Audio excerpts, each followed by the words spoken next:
Animation is sort of this open door to fantasy land. You're only limited by what you can draw, which can be sort of awesome when you're sitting down looking at the white paper, but it can also be a real delight.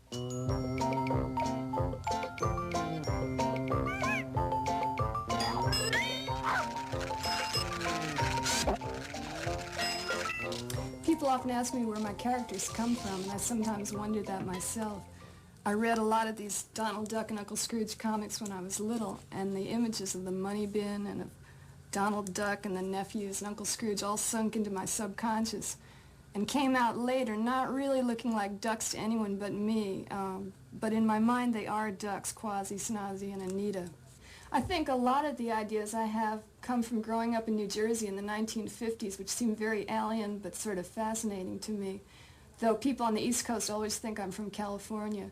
When I first started designing Anita, she looked really strange, but now everybody on the street looks like Anita to me. Wazzy!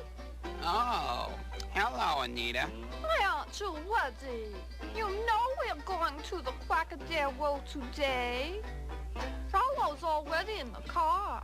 That no good set of training wheels. Ah, shut up. And get our move on. We'll be waiting for you.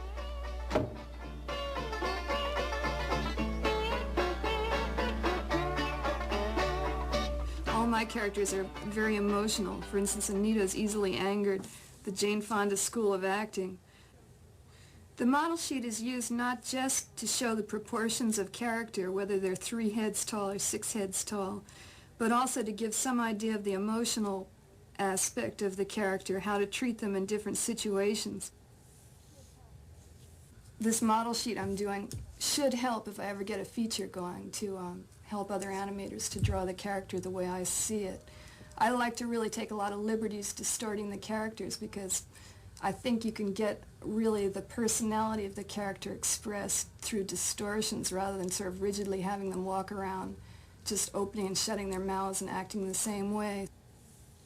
I really like using kind of weird motions, and I think you can get all kinds of strange emotions, strange effects by the kind of motion you draw, creepy characters or dancing characters, and distorting the characters in their motion can often lead to a funny feeling without it actually being funny with a gag, without somebody actually being hit over the head. It still can crack you up.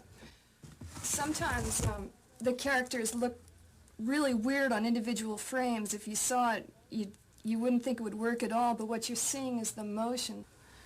I like to create sort of anthropomorphic universes where anything can talk back to you, any door can say hello, goodbye, any food can get up and walk away before it's eaten.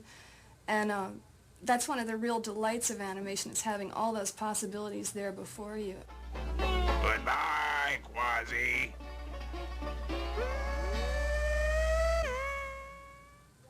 It bothers me a little bit that most people don't explore the possibilities of animation. There's a current trend to put all the animals back in the meadows, which I'm kind of balking at, and instead I'd rather have them dressed up and running around in these crazy worlds of mine. What's so wonderful is that anybody can do anything. Time can roll back. There just are no laws. Gravity doesn't even exist. Anything can go on, so why not take advantage of that instead of trying to make them all run around the meadows?